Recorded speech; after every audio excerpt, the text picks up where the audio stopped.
Nama saya Jeffrey Kitigan dan saya telah ditahan di bawah Akta ISA selama hampir 3 tahun.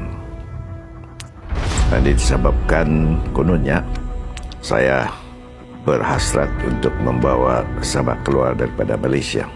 Dan sebab itu saya menimbulkan isu-isu berkaitan dengan 20 perkara.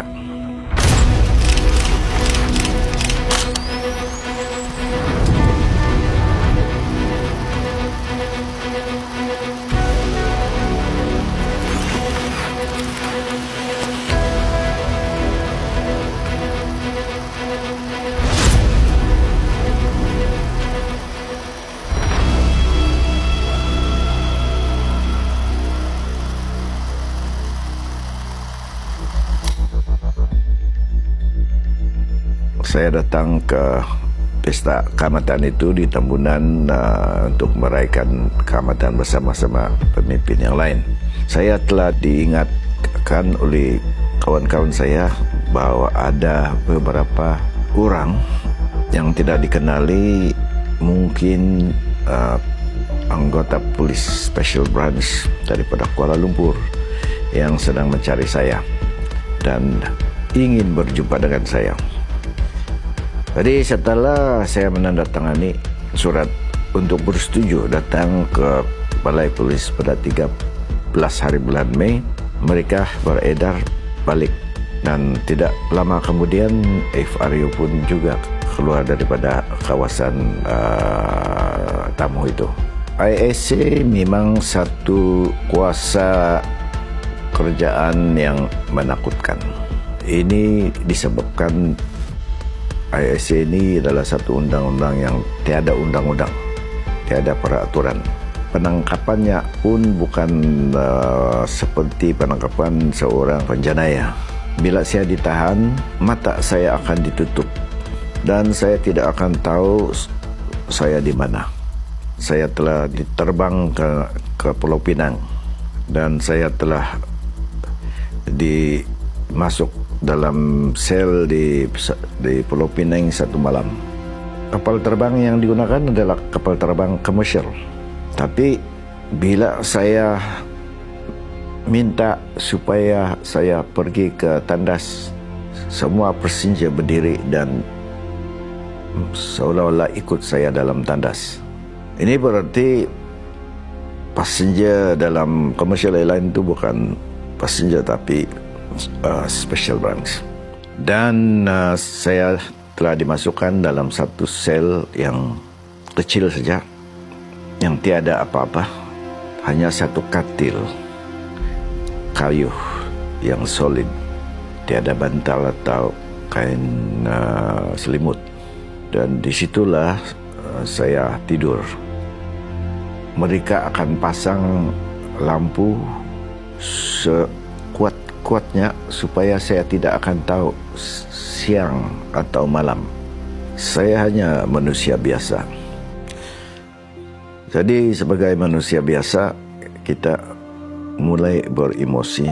Kita coba mencari sesuatu untuk dibuang kemarahan kita, emosi kita itu. Dan oleh kerana tidak ada orang di sana, saya mulai memarahi Tuhan itu sendiri. Kenapa perkara ini dibenarkan? Kenapa saya ditahan? Sedangkan saya tidak bersalah. Selepas beberapa hari, itu pun saya tidak tahu berapa hari, tetapi saya mulai berpikiran bahawa sepatutnya Tuhan itu adalah kekuatan dan tidak perlu memarahi Tuhan. Dan saya mulai berterima kasih kepada Tuhan Yang Maha Kuasa kerana diberikan peluang untuk melalui kesengsaraan di dalam keadaan yang saya telah diberikan, supaya saya mendapatkan kekuatan untuk menghadapi penahanan saya. Well, these letters come from various people, but most of them from my family lah. I sometimes wonder, not sometimes, but always, whether you know how much I feel about you and how much I care about you and for you. I hope you realize how much I have gone through and still going through. For now, I ask you to be strong and firm. What you decide to do in the future, most of all, I want you to realize who your true friends are. Dear Dad, I wish the best happy birthday. Is it number 43? That's still young. By the way, I am young as well. I just turned 16. And I don't know when this letter will arrive. But if it is late, I'm sorry. It's nice letter here. I should not panic when I read your letter of 6th of March, but I am. There are always reasons why your family can't be there. This letter is trying to encourage me. Hanya semasa dalam tahanan, saya telah menggunakan masa saya, satu daripadanya buat menulis buku sebenarnya, juga menulis surat-surat kepada pejabat Yayasan Sabah, dan puisi dan juga lagu-lagu. Satu daripada puisi yang dijadikan lagu ataupun nyanyi yang saya telah tuliskan untuk memperingati keadaan pemikiran saya sewaktu itu.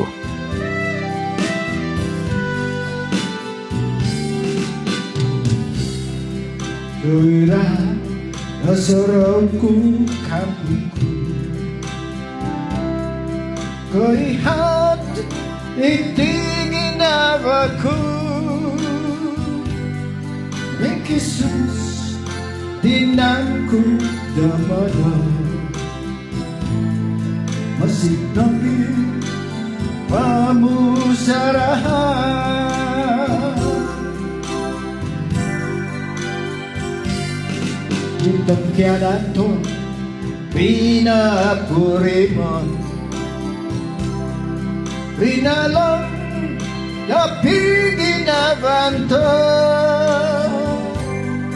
sa papas aku na ay nako, Misa kita iginawa, Misa toko kau basana,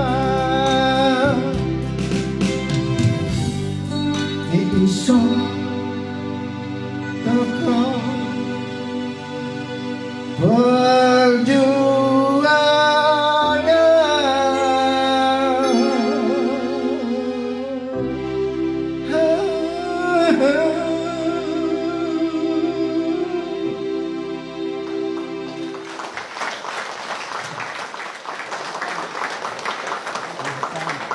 Saya juga belajar daripada pemerhatian saya semasa dalam tahanan, di mana tahanan-tahanan yang lain bila bercakap mengeluarkan emosi seolah-olah mereka akan balas dendam pada kerajaan, kepada siapa yang menahan mereka. Dan memang semasa saya dalam tahanan, ramai orang yang mengkhianati saya, dan saya biarkan saja begitu. Saya tidak ada ambil tindakan, saya memaafkan mereka dan tidak ada perasaan balas dendam atau marah.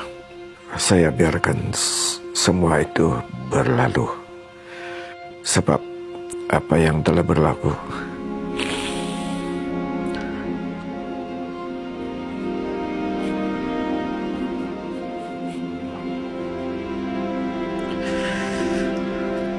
tidak boleh kembali lagi.